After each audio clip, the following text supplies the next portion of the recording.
ribeyes traveled 2,874 miles to be here. The cow was raised in Wyoming, shipped to Wisconsin for slaughter.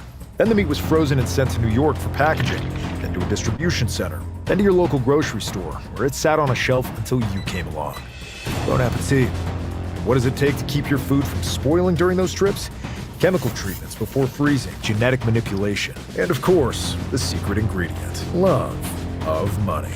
Freshness and nutrition take a major backseat on the horrific road trip your food takes. Regardless of politics, we can all agree that eating beef that travels 3,000 miles in a diesel-powered freezer, pumping out pollution when healthier cows are raised down the street, is insane. That's why we created From the Farm, an industry-disrupting platform that directly connects customers and local farmers with a website that's as easy to use as Airbnb. This gives you fresher, higher-quality foods that haven't been shipped all over the world. With From the Farm, these numbers turn into these numbers. It also strengthens communities, reduces pollution, and helps small farmers survive and thrive. From the Farm was founded by A.J. Richards, an active homesteader, and Brooke, Ence, a CrossFit Games athlete and an Amazonian warrior in the movies Wonder Woman and Justice League. She clearly has a passion for healthy food and a healthy lifestyle. And since both AJ and Brooke come from generations of ranchers and farmers, they know what they're talking about. The healthy choice is always the better choice. We can't do this alone. We need the strength of the American people behind us. Help us build a new food system that combines the wisdom of the past with the technology of the future. Investing in From the Farm isn't just a financial decision. It's an investment into our future, our small family farms, and our food sovereignty. Invest today.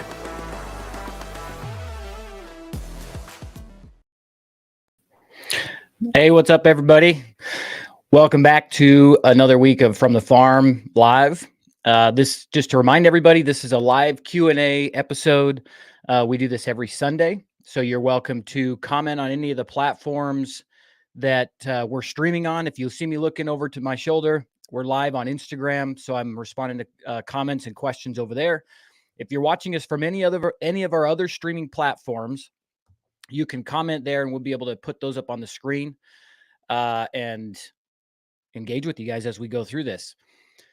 Today's episode, I'm sure will trigger some comments and conversations, being that this next week is a big week for our country. We're going to be talking about a little bit of politics and farm policy, specifically from the candidates. Now, I will let you know that this will not be a non-bias episode. Being in the position that we're in, the conversations we've had across a broad spectrum of producers and experts in the supply chain, in the food supply chain, that informs our opinions and viewpoints and beliefs. And for that reason, we are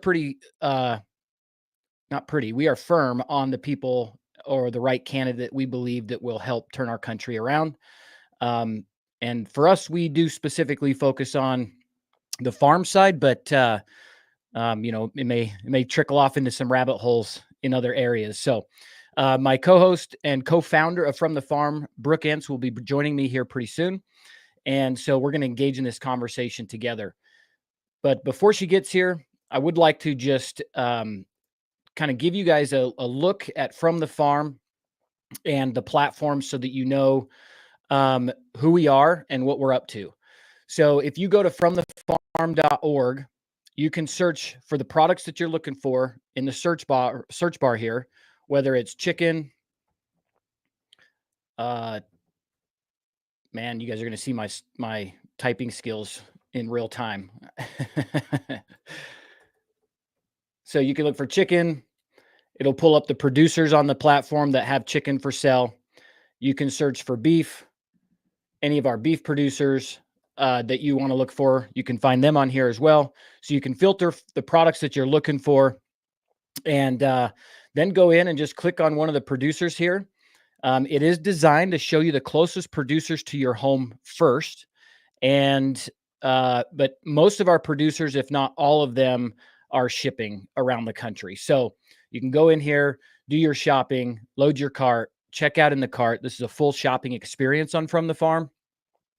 And we also made the ability for you to shop multiple producers and check out a single time. So If you want to support us at From the Farm, there's a couple of ways you can do that. One of those is certainly by going on fromthefarm.org and supporting the farmers and ranchers that we have on the platform. Currently, we have 54 farms and ranches throughout the country, and we're really proud of where we're at so far. At this point, we've reached our first goal.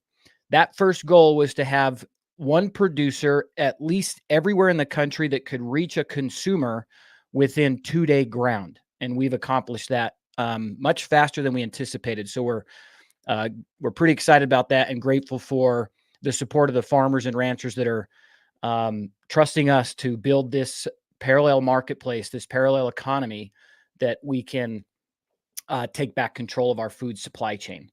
So we just couldn't be happier with where we're at right now. So thank you for all the producers and so far the customers that have come on and supported the platform.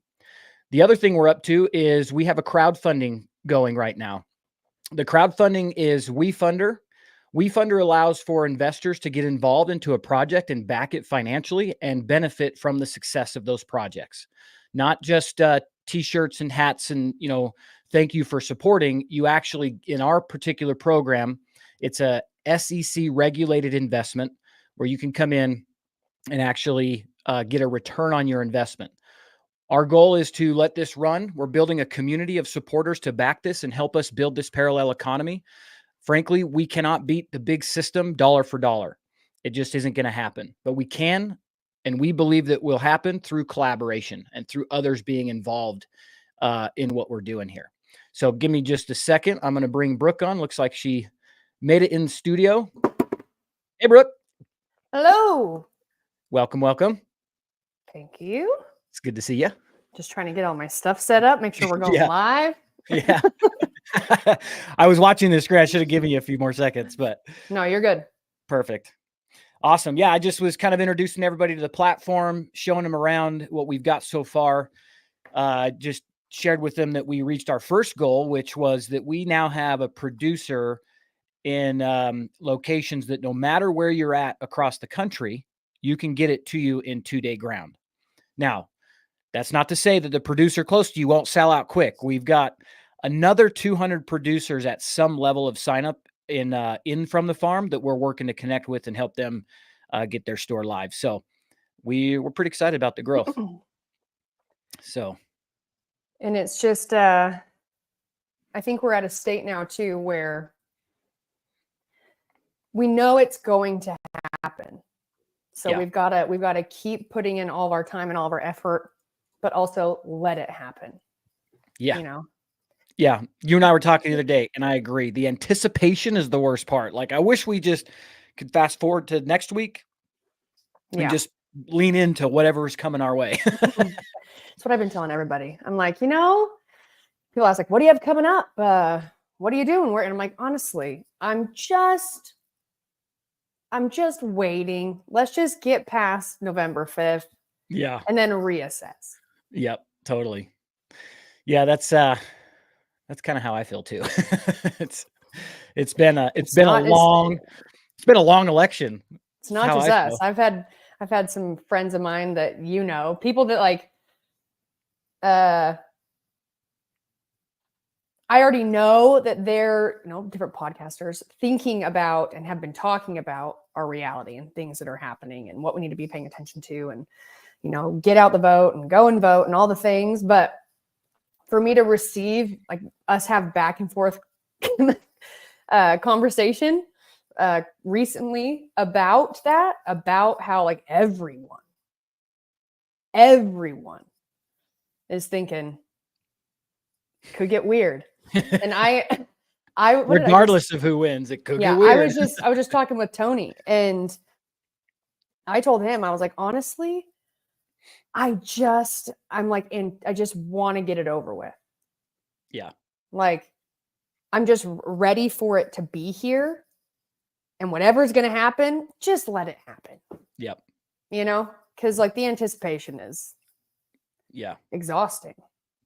Yeah. I always feel like this kind of my time in the military, and my time in the military, folks, was not special, but I did serve and did learn some things, and it had exposure in combat and so forth. But I noticed that when the anticipation was the worst part, when uh, sort of, I guess, bullets started flying or mortars started coming in, the training kicked in and you could take action.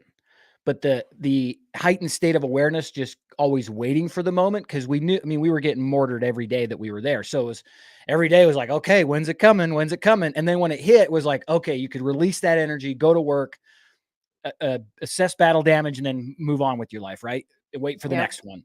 But in the moment when you started taking action, that was when the stress relieved, because it was like, okay, I can do something with this information. And so I mean, it's the same approach. Well, obviously, same, but different. But when I was having to have a cervical fusion, it's like my coaches told me there was just a lot of emotions and a lot of not great things going on at that time. And my coaches let me know. One of my coaches, my gymnastics coach, ears, nose, and throat surgeon. So, and like he told me, he's like, as soon as you have surgery, it will be so much easier because you will have kind of got over that hump. And now every day you're working towards healing, right? Like you're over the hump, and now all of a sudden, and it really was like that.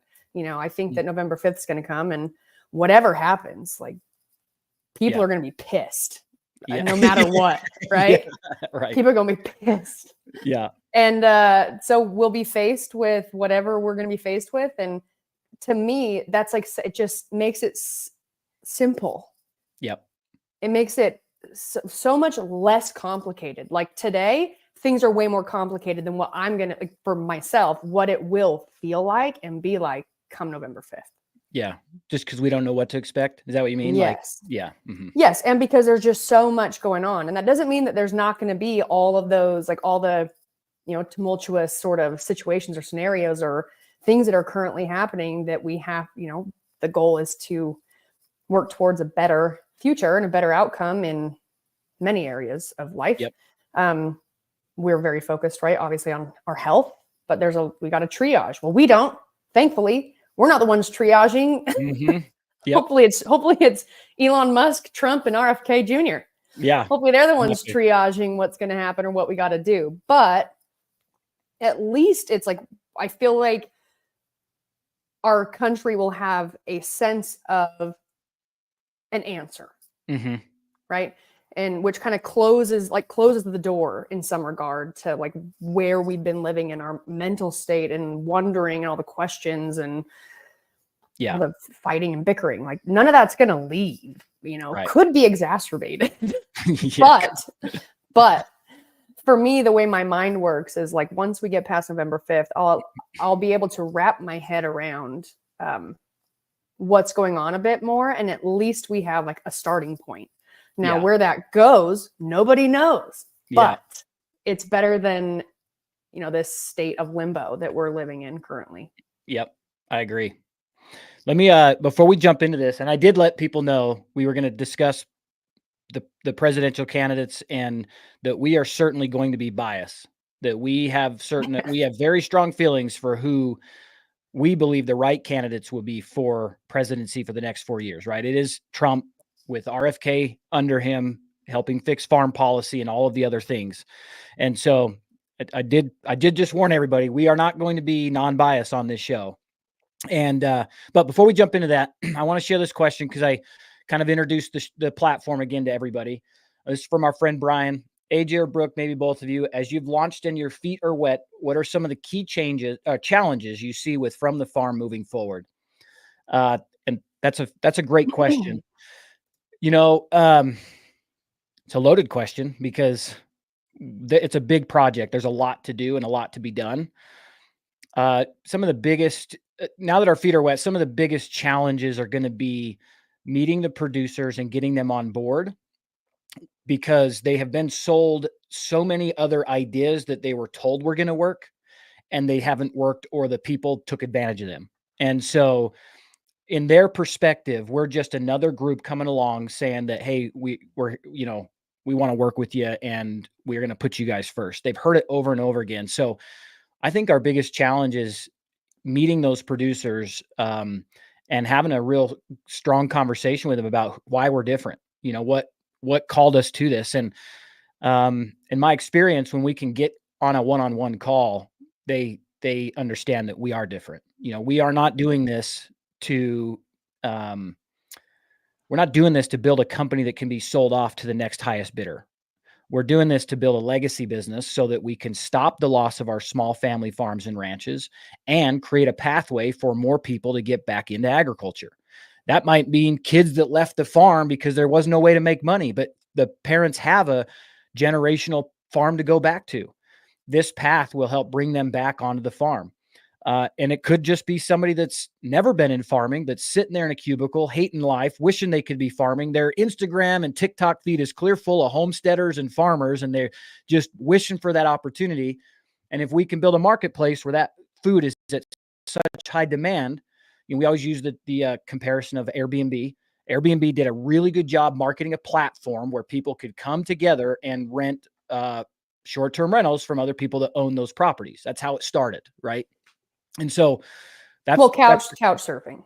Couch surfing, first. yeah. Started with couch. We had that Yep. conversation where they really had like a big head start because Yeah. Airbnb came from couch surfing, Yep. which never became super mainstream. Right. Couch surfing, Right. like people knew about it, but it was kind of more of a niche group of people. So I was going to add something that I think could be difficult. Yeah, please. Mm-hmm. People that are already, you know, they have a ranch, they have a farm, whatever, they've gone direct to consumer. To go direct with selling, I'm going to focus on beef, obviously everything, but beef can be very challenging. Yeah. There's a lot of things that come into play. Yep. Freezer storage, processing, right? Dates of processing, transportation. You have to deal with all of the, you know, make sure you're testing your boxes, make sure you're testing whatever insert you're using to make sure your beef, your product stays frozen. How long is it going to take to get there? A lot of like really important stuff that for sure is more like busy work, especially in the eyes of someone who is working outside, like full-time job, enjoyable, but there are things like you're constantly having to like triage what you need to get done. So it takes a lot of effort to take your home operation, your family operation into selling direct to consumer. Mm-hmm. Now, I firmly believe, especially AJ and myself, but I'm not going to speak for him, but we are practically the same person. Yes. A lot of positives and what we really wanted to create when going down this whole road or this journey is to create a parallel economy, parallel marketplace, somewhere where producers can actually thrive, right? A true competitive marketplace, which means it incentivizes individuals to pay attention to what's going on and it makes them step their game up. It's just like when you go to anytime you get off the phone with like, Xfinity Wi-Fi or whatever it is, they're like, hey, can you take this survey at the end? It will really help me. Like whoever the person was you were talking to, they really benefit them by you taking a survey and letting their superiors know how good of a job or how terrible of a job they did, right? It's the same thing with like truckers that have the how's my driving and has a phone number on the back of the truck. Like you can call if they've horrible driving and report what's going on the road. Like it's this checks and balances system. And for us to have a household name, long-lasting, long-standing marketplace that really focuses on bringing customers to an area where we can help producers and small operations, small businesses, small family farms and ranches thrive and not just survive, and help them actually create a vision for themselves that helps them themselves see that what they do or what they're doing can actually be helping way more people than they ever thought. And we can take a lot of the work off of their plate. So where I see a potential challenge is if there are, smaller operations that kind of this could sound not great. So listen, take it lightly, but like resist wanting to join our platform. It costs a producer nothing to join our platform. You create a profile. So it's not as if we're trying to sell them on like, you know, you pay this much, but here's what we bring you. No, it's like we're trying to sell them on join this community. We the people. We want to do everything we can to keep you in business. And the way we see it is all of our producers are our partners. This is not like you're a dime a dozen and like you can come and go or do whatever you want. No, we only make a difference in terms of like our nation's food supply and make America healthy again, all these things, if we come together. We have to come together. And so my hope is that as time goes on, maybe some of those operations that are like functioning really well on their own, they're doing the Shopify, they're doing all the things that are really annoying, right? And take very time consuming. The hope is that they will also, people like that, give us a shot, and not so much as if it's going to be a huge night and day difference or whatever the fact, but more so because they want to join the movement and that they care about the ultimate goal, which is getting rid of self and caring about the community of the producers, ranchers, farmers, and people that are maybe don't have it in their family, or maybe they're going to go back to it, but bringing that group together and communicating with one another and then fighting for one another. Since day one, AJ and I have really thought about this as this community of, you know, we the people from the farm is voting power.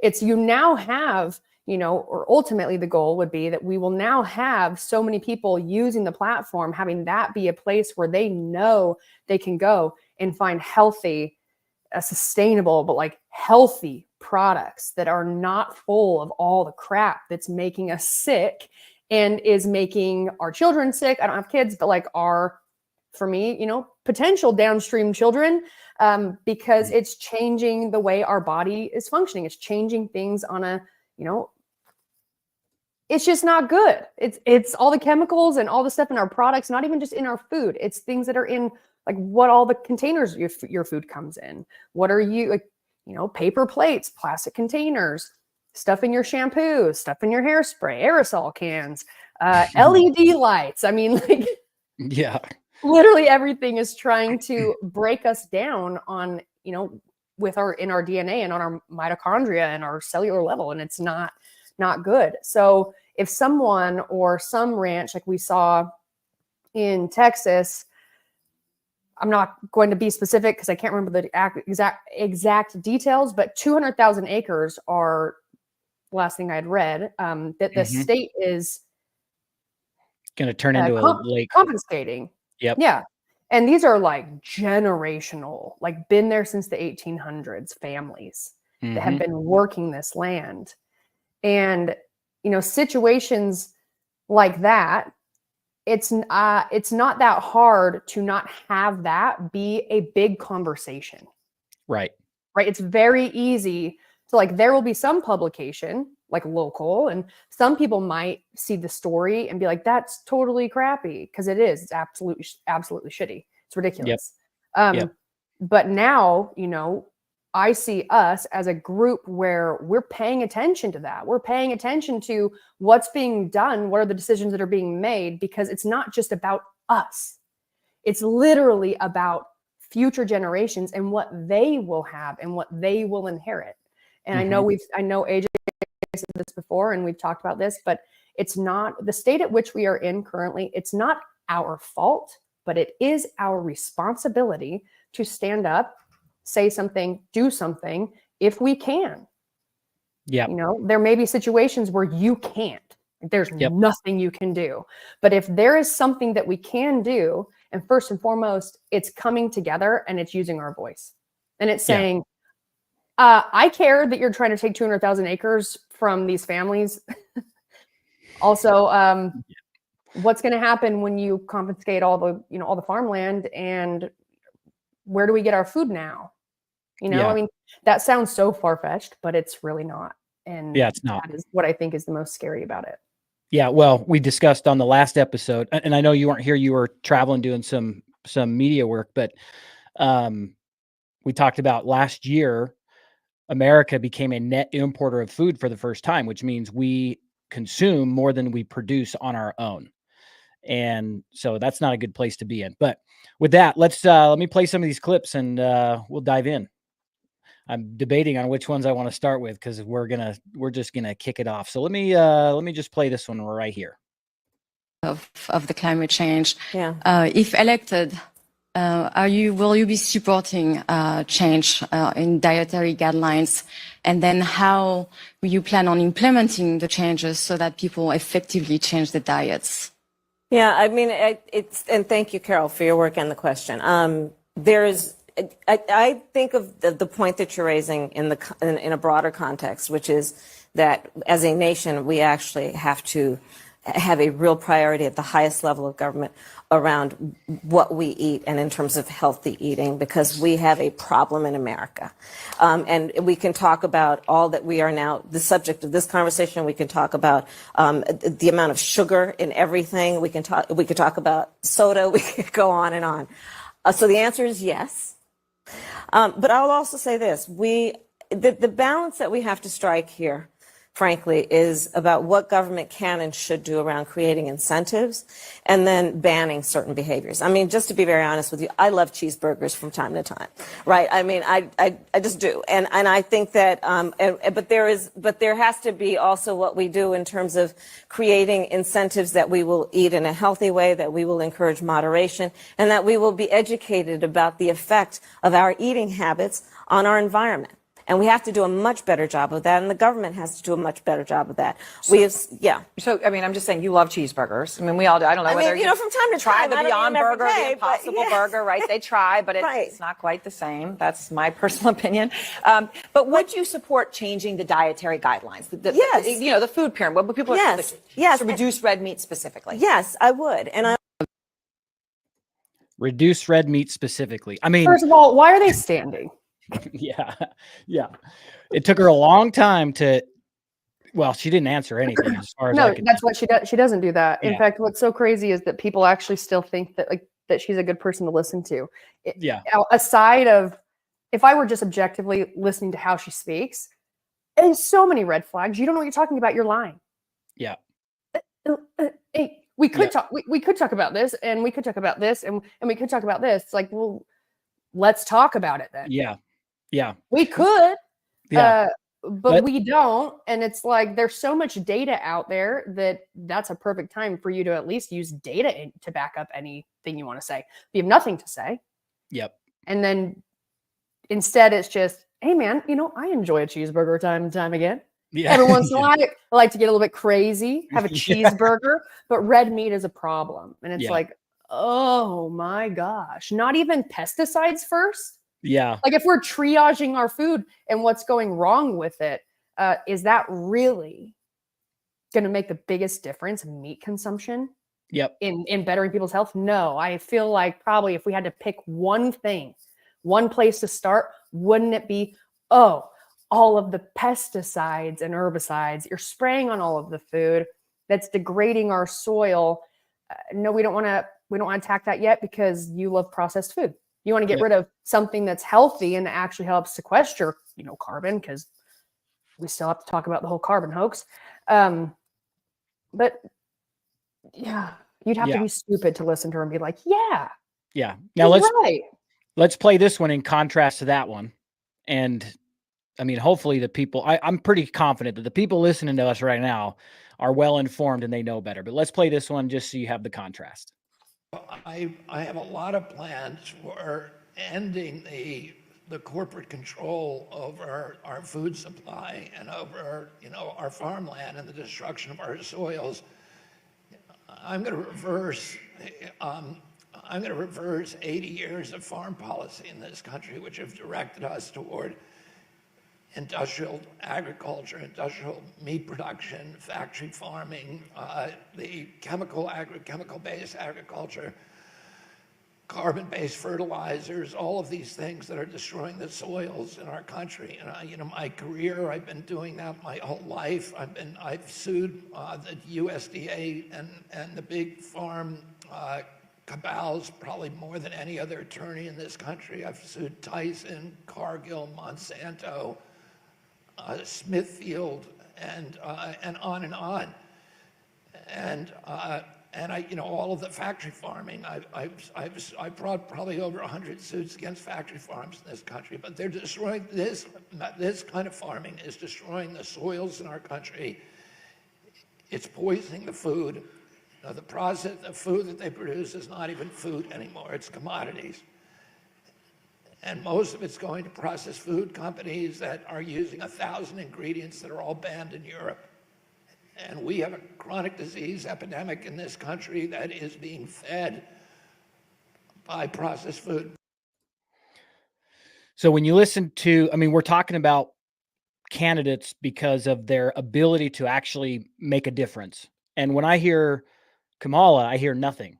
There's no substance, right? And that means whoever's going to be making these policies are going to be subject to whoever her puppeteers tell her to pick. Right. And to be fair, Trump himself said that was what his problem was his first term. He said, I didn't know how to govern. I got into position and all of these lobbyists told me who to put into power. And that's what caused a lot of problems during Trump's first round as president in the farm policy space. Trump learned from that and is now bringing RFK on because RFK doesn't talk about this from I know the people he has spent, some of the people he has spent a lot of time with learning from, and these people have a lot of the right ideas to get things done the right way. So he's talking about it from a well-informed position to know exactly what to do. Plus his whole career has been trying to stop some of these organizations from getting the stranglehold that they have on us. So, that's, when you hear somebody like him and he has actual answers for the questions he's given and a pathway forward, that's enough for me. We've been leaning towards RFK for a long time because we knew that he knew what he was doing and would have the right way to do it, because it is the politicians that are being bought and paid for by these big food companies that are put us in the position we're in with all the things that are killing us and the destruction of our food supply chain and the reduction of the ranchers and farmers that we have. So, yeah, I was listening to Joe Rogan and JD Vance, and they were discussing hemp and marijuana and like legalizing marijuana, and then Joe was teaching JD, which I didn't know this either, but he was really going over the history of why they made it illegal, right? And also learned that the word marijuana actually that was never used for cannabis, but marijuana meant it was like wild tobacco or something like that. Interesting. And yeah, but there's just this whole history about basically hemp that was being used for paper. It can do so much stuff. Yep. And it was basically to control that, right? But I say all this because something that I've really started, not recently, but a while now, but started to realize a lot of, different politicians or people, even if they're someone that you like what they're saying or their views are, like whatever, there may be, more than likely, certain topics, so stuff that has to do with farming, that has to do with soil, that has to do with hemp products, that they have no idea the history of it at all. And that's not like something I'm saying as if it's supposed to be a dig at them. No, it's like the reality is when you are in, it could be any job, and it's so consuming and takes up so much of your time and you're constantly busy, it can be very difficult to find the time to try and do more research on things that aren't right on your desk in front of you, especially in like a legal position, if you're an attorney or you're the president. It makes sense that Trump, when he got into office in 2016, he said he didn't even think that they were going to win. And then all of a sudden he's there and he knew nobody.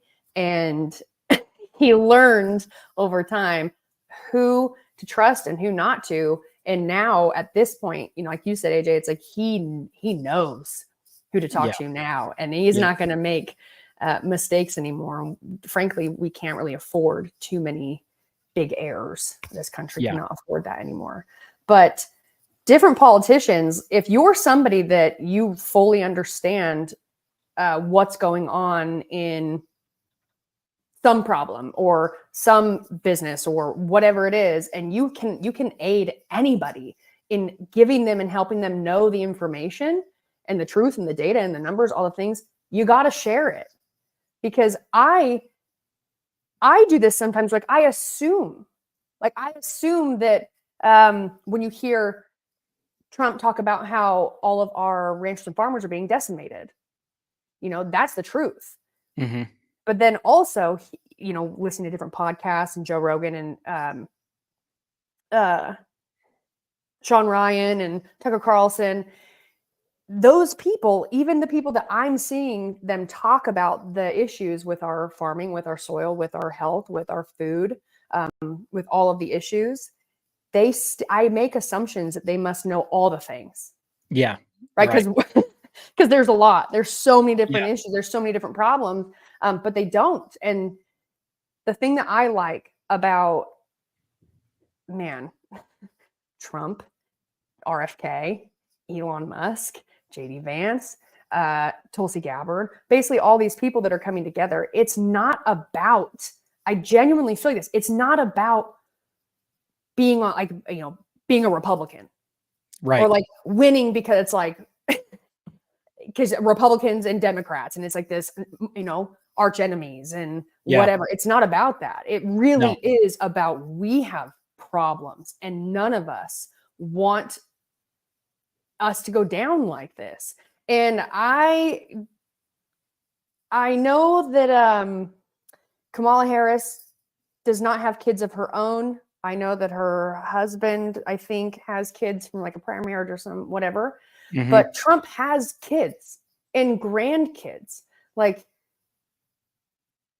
the man genuinely cares about his health and opportunities for his grandkids and for his kids, and he cares about Americans. And like I've been in a position where years when he was running in 2016, and you know, I was fully consumed, like groupthink. You know, you are your environment. Mm-hmm. And I lived in California, and it was very easy being someone who's like a very empathetic person and having the media just pull all these sound bites and videos and things from either his past or in situations that shouldn't even be public, because we all have the right to like privacy, you know, with our friends or whatever it is. And then they just did a very good job of painting him as like a nightmare. Since then, especially this last year, certain concept or ideas or perspectives on issues that were happening, for instance, the border. Like I remember when what I understood to be true was that Trump was taking children from their families and he was separating them, and then he was just like throwing them all in this one area, and like no one was there to take care of them, and it was basically an absolute mess. Right I had kind of forgot about that because that was a long time ago when that was like a big conversation, and I remember thinking like, what a monster.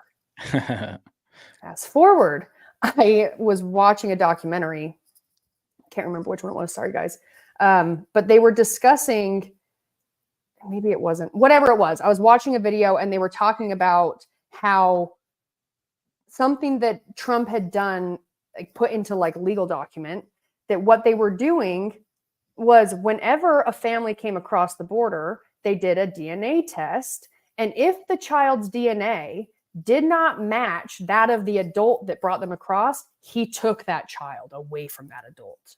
Interesting. It's a very different understanding. Way different of what was going on. Yep. You know what? Yeah. It's just something like that, to where I've had so many realizing like misconceptions, and it's not because I wanted it to be the outcome like that, but it was a for sure result of me hearing what's being said. Everyone's talking about it. It's on the mainstream news, and it's like I took it verbatim, which is one of the worst things any of us can do anymore, like ever. Yeah.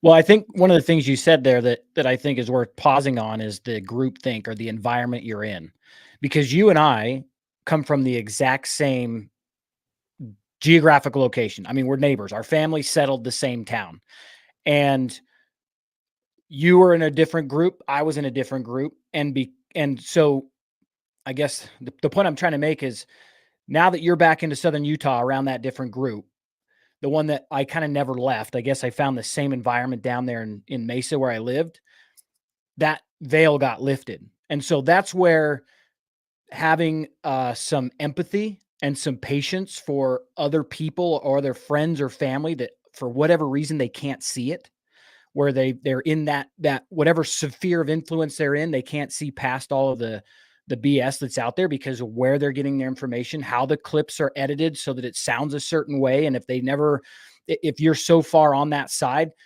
why would you ever pause to listen what the other side has to say? You know what I mean? That's really important, because that just gets back into really the foundation of who we are as people, is the 6 inches between our ears, and protecting that at all costs. But protecting that, I was also influenced by our food choices and the poisons that are in our foods, because if you have a brain fog, you can't think clearly anyway. And now you have mental health issues, you've got spiritual issues, you've got physical issues, all those things come together. But really, the 6 inches between our ears is what helps us see the world the way we see it. And if we're not really taking care of that through all different ways, especially spiritually, then we're going to have a hard time seeing those things as they are. But yeah, I mean, we got family that are definitely liberal and voting. And whenever we go down for Christmas or holidays, we have a great time. Why? Because we don't say a word about anything that matters, because like real details in life, because it'll incite some sort of argument, but we do love them. So it's like separating this feeling of love and appreciation for our family and their political opinions, and knowing that, man, how did you get so far away? We grew up together. How did you get down that path? But then just be like, okay, whatever's happening, they just can't see through the filter that's on their vision right now. So many people talk about being red pilled. That's the exact way to describe what we're talking about. It's a change of mind. It's a change of perspective. That's what red pill means. And so it's almost like you step outside of the snow globe and you're like, oh, yeah.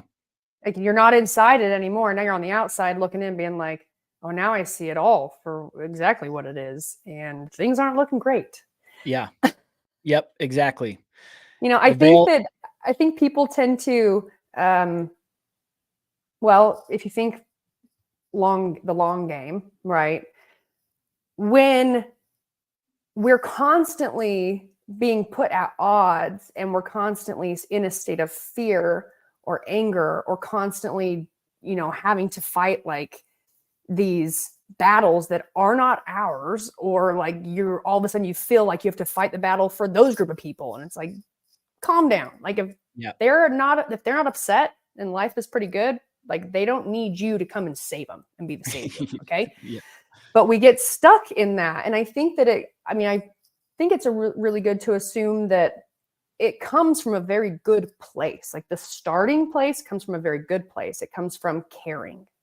Yeah. It comes from having empathy. Yep. And it comes from a place of being like, of wanting to understand other people or what things are like for them, and when a large group of us, if not the whole nation or world, actually is a good person, or you don't want to hurt anybody, it's almost like it just backfires, because now, it gets to a point where your political status and you're so riled up emotionally where you're not going to think straight. It's the same if you're like having an argument with your spouse. What do they say? if it's escalating, you really should either walk and talk, because that helps you actually think better, have a conversation. It's not just going to turn into like a yelling match. Or like if it's getting out of hand, walk away, Do it naked. calm down, do it naked. I had different coaching. Calm down, come back and start again. Because we can't help but get defensive. And when we're defensive, it's like, you're completely shut down any opportunity of hearing the other person and vice versa. But isn't it kind of crazy, just objectively looking at the reality of the world? It's like, if you're Kamala or if you're, Trump and Vance, it's like your whole identity is tied to like a sport team. And you don't care what player went to prison for hitting a woman. You don't care, like, it's like you will die on that hill instead of realizing you really shouldn't choose your president based on like who you want your best friend to be. Because you're never going to be friends with them. Like, that's the reality. So stop judging them based off of like characteristics or who you'd want to hang out with, language type of who you would want to hang out with. Stop, because that's never going to be something that's going to pop up in 99% of Americans' lives. So it doesn't matter who they are when they're with their buddies, because that doesn't affect you at all. What matters is, what is the policy? What are they going to do? The things they care about, regardless of like how they choose to speak, or, if they make crude jokes or whatever. Regardless of all of that, if what they're saying they're going to do and you're seeing a track record of like them, that is what they believe, that is what they want to change, that is what they're going to do. And they have a pretty good track record of doing the things they say that they are going to do. And the things they say they're going to do actually would be like, that would benefit my life a lot. That would make life easier for me. That would be better for my grandparents. That healthcare would actually be so much better for my siblings and all the little kids, whatever it is. Those are the things that affect us. It's not if their personality traits, if you like them or not. Somebody said action, policy, accomplishments, what you've done. It's not the words they're using, it's their actions. Like, judge somebody off of how they act more than what they say, in my opinion. I mean, that's how I live my life. I'm like, I'm an observer, and then with people, it's, you can tell me who you are, but I will know who you are. Because I can't help but just observe. By their always watching, listening. By their fruits you shall know them, right? I had a conversation with a close family member that I care about, and they're way far on the other side. But what was interesting is, when we were talking about just policy or just issues in the country, we agreed on everything. The border was a problem. Transgenderism was a problem.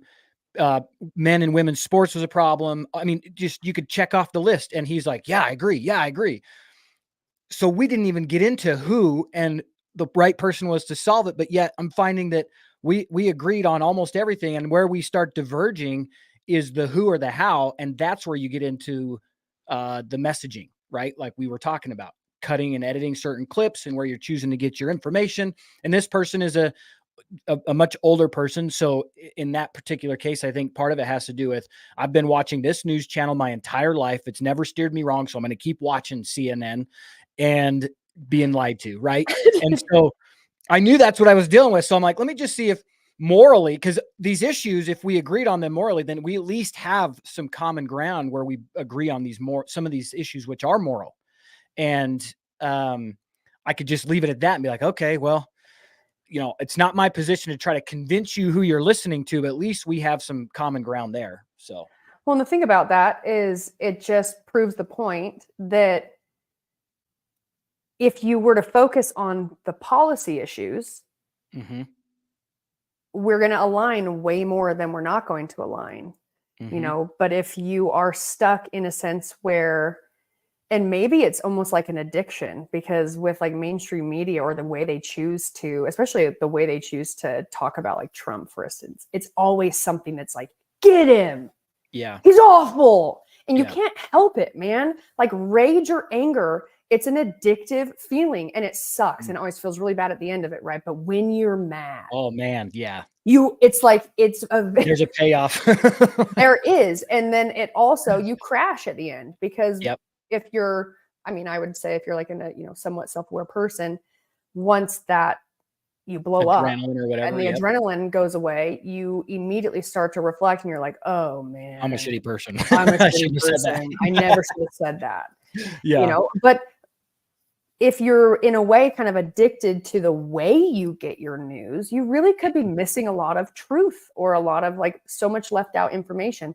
You mentioned about like, I watched, this is what I watch and that's what I watch. Came my parents. So many times they've got the news on and I always say, why are you watching this trash? Yeah. And my mom always reminds me, we're just watching it for the weather. We're just watching it for the weather. And like, I get that. But Yeah. the reason I always say, like, why are you watching this trash? Because there's always some sort of commentating and a segment of the whole news, whatever, couple hours or whatever it is, that is just, I hate to say it, but like fake news. Yep. And it's a bummer, because I think that there's probably a good percentage of people that, you add all of the annoyances in their day, because everyone has them, or things they need to get done. And the last thing they probably want to have to do is be like, oh, now I gotta get on the computer and I have to try and research other news outlets. It's like, that seems exhausting. Yeah. And so I understand Yeah. it. It's almost like the best thing you can do is if you're listening and you're someone who's like, you're paying attention and staying up to date, share that information. That's what I always do. I send it to my mom. Like if there's an article or something that would never be shared on the mainstream media, I usually will just send that over and be like, read this. Yeah. Especially when I was in Thailand, dude, when I was out there for like yeah. months, and there was stuff and I would just, I got a little bit crazy. I came home. I just came home. Me and my dad have been, preparing for, having things on hand we need for like a disaster, because that's smart to do anyways. Yep. And a little bit tougher when you're having to do it for like your whole family. Yeah. But if prior to me going to Thailand, my parents really didn't care to hear about anything. I was in Thailand, you guys, last fall. So we're at a year now. So a year ago, I had been, paying attention to things and trying to be prepared. So having things on hand that could be tough to find, food, water purification, iodine, things that would be good to have on hand. And I got home from being gone, and I got home super late at night, and I got up to my bedroom and I had boxes everywhere, because I had been out there and I just couldn't help myself. And it really felt like and some of you guys might find this really, flawed or not the best characteristics, but I don't care. I could not trust that my family, like my brother, my sisters, because they have a lot going on. Like I don't have kids. I don't have all the extra stuff that really consumes your mind, your day, like your time. And so I really felt like I should, if I have the time, which I do, I should pay attention, figure out the things that we would need, and I'm just going to order it and have it sent home. So just in case something were to happen while I were out of the country, I felt better knowing there were things on hand at the house. Like Christmas for everybody. if something went, haywire, or the grid went down, because that was, what was it? There was like a specific date last year, and I was in Thailand, and it's like something when they thought they were going to do, there was talk of like a test of our electrical grid. And it was on the day that I was flying home. And so I had a lot of people messaging me, like worried about me flying. You want to delay your flight a little bit? Specific date. And I was like, honestly, no, like whatever happens, happens. That's like my daughter. She's on her way to Japan. She's 20.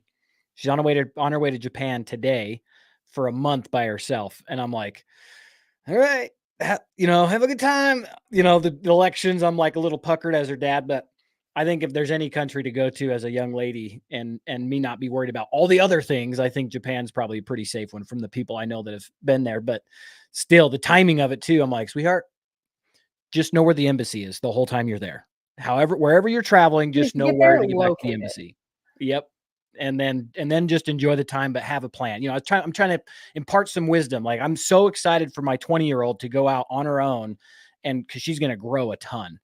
And so I'm really excited as a dad for that. But then I'm like, okay, know where the embassy is, have all these backup plans.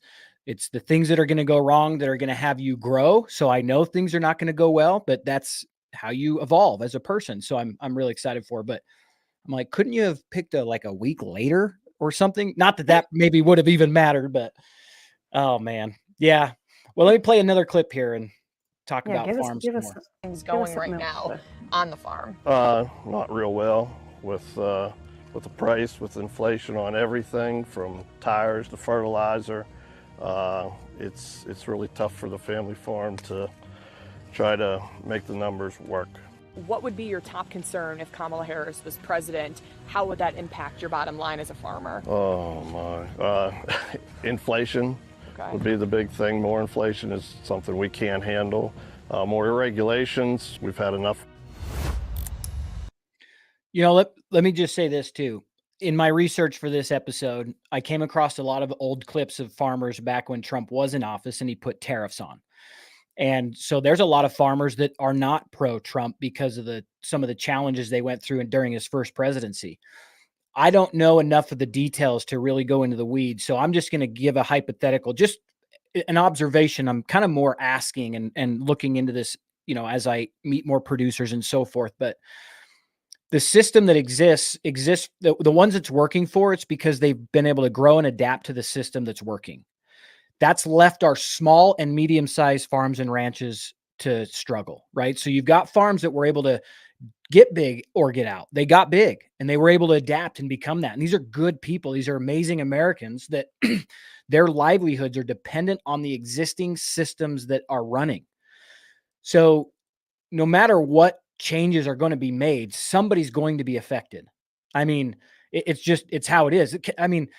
Imagine the complexity of this issue that somebody's got to take on. Not even RFK, as great as he is, can fully scope out everything that's going to come in, And so when Trump put those tariffs on, he had to back it up with like a $16 billion fund to help fund the farmers to move forward. What do you think is going to happen if they stopped subsidies on corn? They pay the cost for corn is not actually what the producers are being paid because of subsidies. Well, if you took those subsidies away, which are not great in the long run, but work for the ones using them right now, there's going to be a transition period and it might hurt some people. Hopefully the people that get in office can figure out how to do that without hurting the ones that are doing well, but also helping the ones that are not. I think that's what From the Farm is capable of doing. That's what we built it for. But what you have to do is move the people that are greedy out of the way that just want it all, right? And then in some cases, like the big four, I have no remorse for you guys. You need to go away. You need to be knocked back down to the 25% that you had control of back in the 80s. If the big four had only 25% of the American marketplace and the rest was divided amongst small family farms and ranches, that's a food supply chain that we can count on. That's a food supply chain that feeds and produces healthy Americans so that we can continue to pursue the American dream. But it's not going to happen if your platform is around cows are the problem and global warming has to be addressed through the culling and reduction of meat. That, if we just go off of these two policies alone, Kamala Harris is the party of wind and solar and carbon capture and all the other bullshit that is bullshit, not in the good form. And RFK and Trump and the people on their side, they want to go back to what family farms and ranches were capable of before big corporations took them over. That's what worked. They want to go back to manufacturing things in the U.S. versus importing everything. Yeah. Every almost everything that we need, especially in this very technological world, Yep. all the things that power almost everything people use nowadays, none of it's here. Yeah. I mean, we're in a real pickle. Yeah. Well, not to mention, like we're in a real pickle. And you talk about like the subsidies and things like that. Honestly, the first thing that came to mind for me in a way that, to sort of ease the pain in that transition, being able to transition producers that have been able to, they have been able to grow with whatever it turned into, right? The industrialization. But within that too, they followed suit. So if we want to talk about the issue with like all the stuff that's in our food and in our soils, well, it's not because of these small family ranchers and farmers that have been like fighting to survive. It's because of quantity over quality and get big or get out. And all of that is resulting in the issues that we're living with and seeing today. And there is no easy way out. But if we're also trying to save America's health, those things are going to have to change. Things are going to have to change. And like AJ's talked about before on here, is you could never just shut down the system. Or people won't have food. Right. So, with From the Farm, I feel like it's more so it's creating opportunity to keep the people that are still operating, family farms and ranches and new business, people that want to like start a new small business venture, your garden or whatever it is. It's creating a place where you can keep doing what you love. You can make more money than what you were making, creates the community. And it's kind of like a nice net to catch those other ranchers and farmers where things really might change for them and how they're doing business and what's working and what's not as they start trying to make America healthy again. They have somewhere to go. Yep. But there's no real way around that unless you want to keep being sick. And I think that there are some people that really don't care about the health. No. No. And like, I'm not mad at them. Like, I feel like there's people that probably are just, older, and in their mind, it's like everything is it's just such a headache, and it just is what it is. And there's also the whole concept of like, when something seems too big, like it's gone too far, people might, misery loves company. Yep. We're just going to be sick together. Yep. One of the things, kind of just to go back a second, one of the things that destroyed or is destroying our farms and ranches is the lack of tariffs on foreign beef. Foreign beef not having the large tariffs makes it cheaper to bring foreign beef in for the big companies, so they can just then sell big beef to America without you knowing where it came from. And that's actually what tariffs, the argument around tariffs is what changed the MCOL, mandatory country of origin labeling, if I'm remembering correctly. That was where the argument happened. And it was between Mexico and Canada. They had a problem with the tariffs, and something way beyond my pay grade went south there, and MCOL was repealed, mandatory country of origin labeling. And that means you can get beef from all over the world, and they don't have to tell you where it came from as long as they further process it in America. And so it's tariffs, tariffs is a tricky subject, and you can going to get people on both sides. But what we look at From the Farm all goes back to the small family farms and ranches. It's like Will Harris says, my job isn't to feed the world, because that's what they always say. Well, small farms can't feed the world. And Will's like, my job isn't to feed the world. My job is to feed my community. And if we have all of this ground throughout the United States that can be used for producing food, and I'm saying all the ground, not millions and millions of acres being locked up by the Department of the Interior for, ulterior motives. We're talking about national parks and Bureau of Land Management land and all these kinds of things that put tons of restrictions on being able to produce food on those lands. We could feed our country within our own country. Or taking that land and then wiping everything out and putting a bunch of windmills up there that are awful for the environment. Yep. And to that farmer's point, cost of fuel, cost of energy. We shouldn't be making this big push towards these you know, I mean, it's so stupid. These renewable energies. It's just such a crock of shit because they don't produce the amount of energy that they should to warrant the impact they have on the land because they wear out too fast. I'm talking solar panels that get destroyed by hailstorms or wind farms that get destroyed by massive storms and blown up or knocked over or caught on fire or whatever. Then you can go even further and look at the amount of bird loss in wind farms. There's a lot of research being done on wind farms changing the air currents, which then are breaking up the natural water cycles and water patterns. So, it's also with a huge issue they're now understanding, and I think obviously looking way more into, but it's disrupting whales. Yeah. Because of the vibrations. Yep. Yeah. It's terrible. Yeah. So, it's like anytime, it's like I heard it said really well. I think Will said this as well, because it was in response to Bill Gates poking his nose into places that he shouldn't be. Surprise, surprise. He said, I'd love to sit down and talk to him because Bill Gates is an engineer. Engineers are designed to think linearly, point A to point B. You can't engineer nature. Nature works as a whole. It's a whole. And if you remove one piece of the whole, you've now broken the cycle of nature. And so you have all these people that are proclaimed experts solving the climate crisis, and yet they're just engineers trying to monetize this problem into a financial solution for them and their shareholders. I mean, they're trying to put these carbon sequestration plants in Wyoming. Hey, idiots, how about you just start grazing, millions of head of bison like we once did? It'll restore the grasslands. It'll sequester carbon. It'll restore the local water cycles, and we'll be producing food for people again, which will cause a benefit all around. I mean, the answers are back in nature, but we're running a little long. Let me play another clip here. We'll respond to it, and then we'll wrap it up.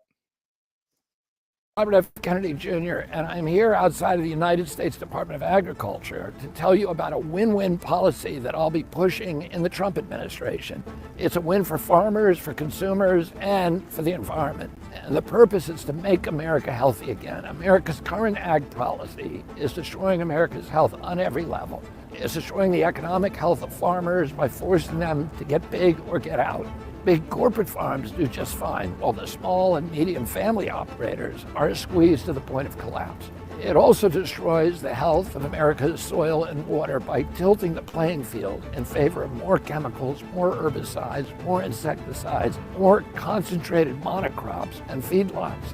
And finally, it destroys the health of consumers. Not only do the chemicals pollute our bodies, the same way that they pollute the soil, but corporate interests have hijacked the USDA's dietary guidelines to make natural, unprocessed foods barely an afterthought. That's one reason why 70% of the American diet now consists of ultra-processed food. We're going to change that. We're going to give farmers an off-ramp from the current system that destroys their health, wrecks the soil, makes Americans sick, and destroys family farms. We're going to rewrite the regulations to give the smaller operators a break.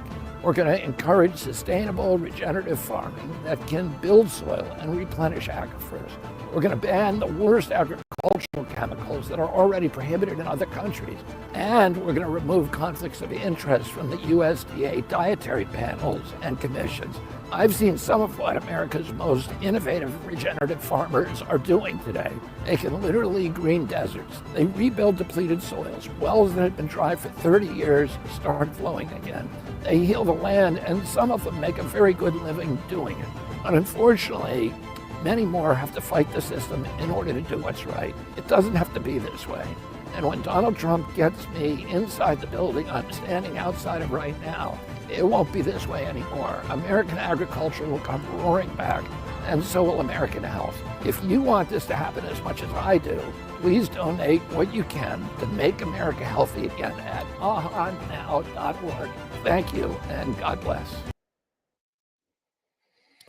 I mean, he's very well spoken. He knows what he's trying to make happen. But, we always say, we've been saying here From the Farm is these messages are coming out. People are learning and they're finding out that we need to do something different. So they're bringing the awareness, but people are lacking the how. And From the Farm, while we are founded on our why, we are the how to make America healthy again. When they talk about the off-ramp for the American producers, that's what we are building at From the Farm. We are the competitive marketplace. We will do the work, build the platform, continue to build a platform. It's already functioning. And then work to bring customers to the platform to shake the hand that feeds them. That's our entire mission. We want consumers to know the people growing their food on a personal basis. I mean, human beings need three things: food, shelter, and safety, food being the most important. And the fact that we don't know intimately who our food producers are, it's a major weakness in our families and in our homes. And so we're here to make that difference. So, you have any thoughts on that clip before we wrap up here? No, I was just going to say, it doesn't matter, everyone is going to think or be drawn to whatever it is that they are interested in, right? Or what sounds good to them. That is the reality. Everyone doesn't have to agree. That's how life has always been, Mhm. You're not always going to agree with somebody, but I was just, while we were watching it, I was also catching up on some comments on Instagram Yeah. for the live, and a lot of good ones. And there's some people in there like, this is white supremacy. That's what happens when you have that big of an audience. Everybody that's commenting on mine are like, yeah, let's do it, so yeah. So you have a much smaller audience. but like, because of that, it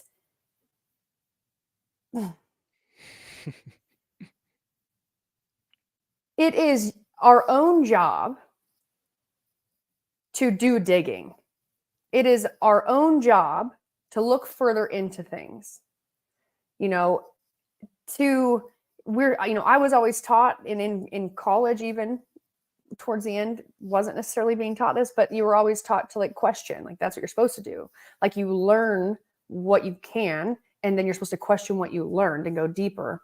And I can't remember who I heard talking about this, but they were talking it in regard to science. And like, that's what science is. Science isn't like, we haven't reached the end of science. We haven't got to all the answers. Because as soon as you get whatever your theory or hypothesis is, you go after that to figure out if you can prove it or disprove it or whatever it is or whatever. But then at that point, you have to go deeper. You have to go deeper. You can keep going. You can keep going, which means, there's so much to learn. And we need to, as individuals, if we really care about topics, especially before we start calling people white supremacy and evil because they care about ranchers and farmers and the state of our nation's personal health and mental health and the state of our soils and our, rights and freedom to grow food and take care, be a good steward of land and care about one another. That is the furthest thing, has nothing to do with being white. It's taking rhetoric that is being used to rile people up and continuing that conversation when it literally has no place anywhere. That has nothing to do with what we're talking about. It is not our job. I hope the person who wrote that is watching this right now. It is not our job to educate you. It is the people's job to talk about what's going on instead of just being quiet because you don't want to ruffle anyone's feathers. Mm-hmm. If we choose to not speak up about matters that are really affecting us personally and the people that we love and our community, we're just letting it happen.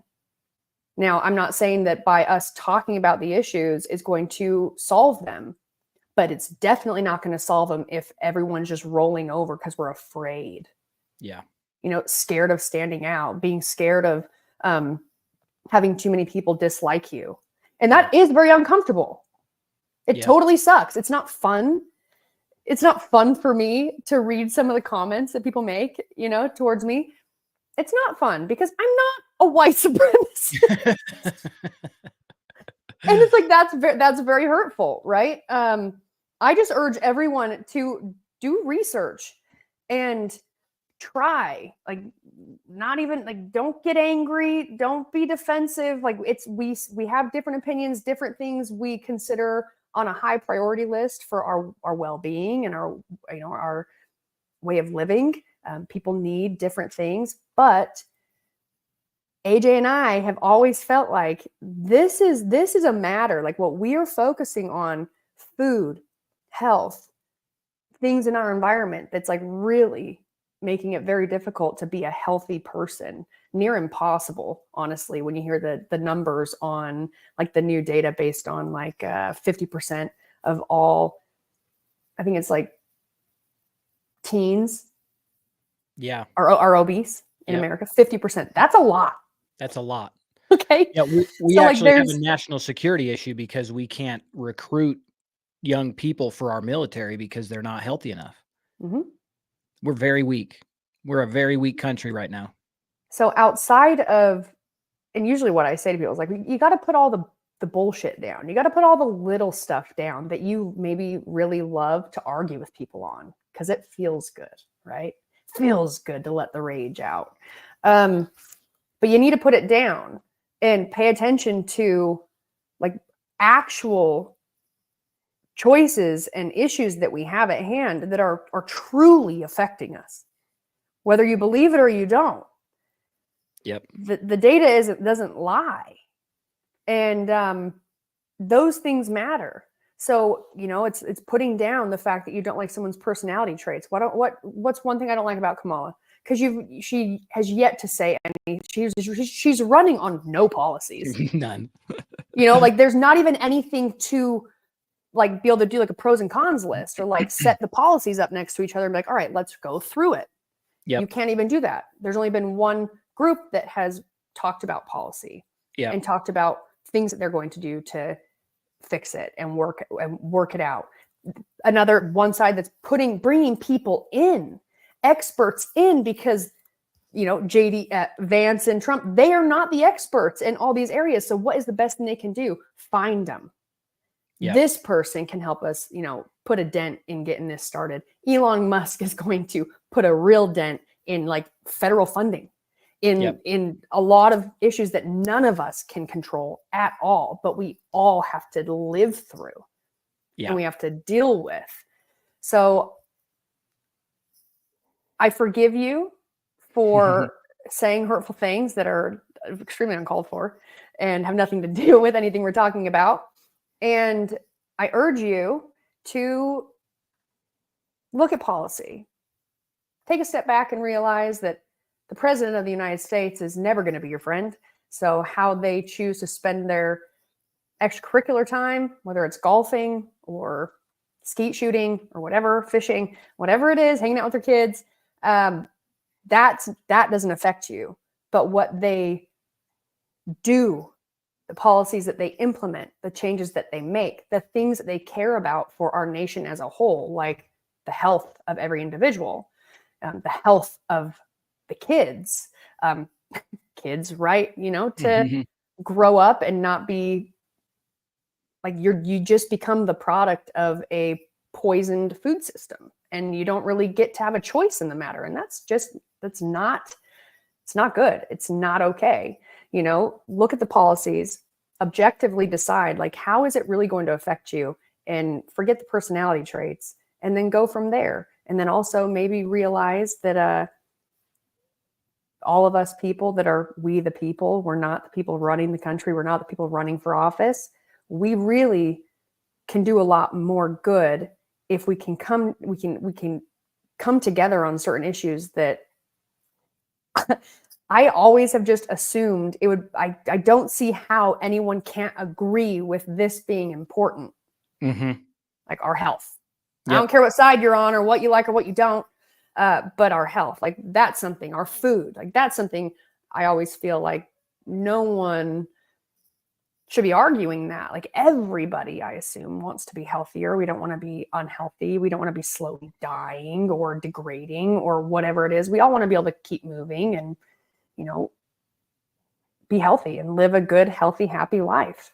And it is actually crazy that it's not turning out to be as easy of an understanding as I really thought it would be. And that's because I assumed the best out of people's mental state. And I understand now that things are just so much deeper, and Yeah. it's quite a bit harder for people to step outside the situation and objectively look at what's going down and what's happened in the timeline, like what things were done in, World War II, what, like, the beginning of industrialization, like actually looking at history and accepting the fact that history repeats itself, and also accepting the fact that, like, we have to fix this. And us fighting about, who's better to listen to, or who doesn't offend us more, or like all these topics or conversation points that people like to have that are more about someone's character than about what they're going to do. We are in a state where we really need to care about what they're saying they're going to do, and what those policies look like, and who are they bringing in on their team in order to make this happen. And I'm only really seeing people with experience and being experts on, a lot of very important issues coming together on one side. On the other side, I'm just seeing a bunch of celebrities, and I'm sorry, like, celebrities are cool, I guess, but they actually don't offer you much in terms of, like, your real life. Yep. Well, speaking of communities and people coming together, we want to say thank you to those of you that have supported From the Farm and our growth on our crowdfunding. We just during this show, Brooke, we had 2 people invest $2,700. And so we're extremely grateful for you guys to help back us. If you're interested, you can go to wefunder.com/from the farm, learn about the investment opportunity that we have to help us grow From the Farm's platform. 3 ways that consumers can get involved. You guys listening that can get involved and help us change and disrupt the food supply chain, create a parallel economy, just a whole new sandbox to play in. You can either back us here on From the Farm, or if you are looking to buy your food direct, you can go right to fromthefarm.org. This is our website that we've built. We designed it to connect you with farmers and ranchers all across the country that you can trust, that you can get to know. You can actually contact them on the platform, ask them questions that you have specifically about what it is you and your family are looking for. So another way to support is to come on to From the Farm and purchase your food through there. And then also sharing. Sharing is caring. And if you share us with your family and friends and let them know what we're up to, we couldn't be more grateful. If you're a producer and you joined us on the show today, go check out fromthefarm.org. Let me share my screen one more time, show you where to go. If you go to fromthefarm.org, in the top here under Become a Producer, click that and you can get started. And myself or somebody else from our team will reach out to you and contact you directly and get you set up. We designed it to be super simple. We know you're very busy people and you don't want to spend a whole lot of time in front of the computer. So we put all of that into consideration as we set this up. So we'd love to connect with you guys, share with you our vision and our mission, and continue down the path. A lot of comments on here, less talk, more action. That's exactly what we're about. So any last thoughts before we close out with our epic campaign? No. Tuesday will be exciting. Tuesday will be exciting. Yeah. We've already voted. It's already cast. So already voted. Whatever happens, it happens, because all we can do is look forward and keep trying to do whatever we can to protect our ranchers, farmers, and our right to grow our own food and, eat things that are unadulterated. Yep. So 100%. And just like North Carolina showed us, it's up to the people to serve one another. We can't count on anybody. So thank you, everybody, for being here. Last thing I will say, Yeah. Ultimately, whatever happens on Tuesday, nothing's going to change immediately, so, Right. And we don't know how long or what things will need to be done in order for us to actually feel that change. That's a positive change, right? So again, it just brings us back to the conversation of we the people. We are the ones that can make more abrupt, immediate change. There's more of us. We work together, so this is a community. We would love to have you join us. And we are so grateful for everyone who's watching this and willing to send in questions or for sure join the community and helping us grow the platform by helping us, by you investing. And we understand not everyone can invest. So from there, check out some of the farms, check out some of the ranches, do some ordering, and we want the feedback too. So yes, we're growing. So your feedback, I try to reach out to every new customer, find out how their experience was so we can keep updating our software and doing that. But awesome. Good talking with you, Brooke, on this podcast again. Thank you, everybody, for being here. And don't forget, shake the hand that feeds you. Showed us anything, it's how fragile our food supply chain really is. I would hear the news talking about empty store shelves in the city, no meat. But yet I'm driving through the country and I see cattle standing in the field that a customer could buy. My name's AJ Richards, raised in St. George, Utah. My family are 5 generations of ranchers. I'm Brooke Ence. Today it can be incredibly difficult to be a farmer or rancher, even for people that have been doing it generationally. It's not because of the work, but it's actually pressures from the big 4. 4 companies control 85% of our food supply chain. And in many cases, it's very clear that they're buying off politicians. And if North Korea or China's Great Leap Forward have taught us anything, a centralized food supply can accidentally or intentionally kill a lot of people. Luckily, it's not all doom and gloom. What's missing is a competitive marketplace. So I'm thinking about these unsold cows and I just had this aha moment. What if somebody built a website similar to Airbnb, but instead of short-term rentals, it highlighted and connected you with local farmers and ranchers so that we could actually go right to the producer. So FromTheFarm.org is a digital farmers market connecting you, the customer, with local farmers and ranchers who produce meat, vegetables, fruit, and dairy. Plus, you can pick it up locally, and many producers even have shipping options. The most important value of decentralization is food sovereignty. The ability for you as a sovereign individual to have the right to buy your food and source it where you choose. If you know the name of the producer growing it, you have now insulated yourself from not having it, like when the store shelves are empty. We the people can take back control of our food. Invest in your family, invest in From the Farm. From the Farm helps families access food with more nutrition than what you're going to find at the grocery store. Studies have shown repeatedly that locally farmed produce is more nutritionally rich than factory farmed food. It just is. You can't beat it. Because these small family farmers and ranchers are growing it how they were taught by their grandparents and great-grandparents, which is quality over quantity, because they're putting their personal name on that product, not hidden behind some massive corporate logo. Hormones, performance-enhancing drugs, and chemical treatments, including carbon monoxide, are just some of the things these corporations do to increase profits and improve shelf life, not your life.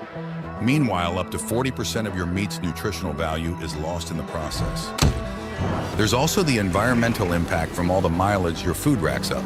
Apples, 1,556 miles. Lettuce, 2,055 miles. And beef, a staggering 2,874 miles. All resulting in unnecessary pollution across the country. But when you buy from local growers, these numbers turn into these numbers.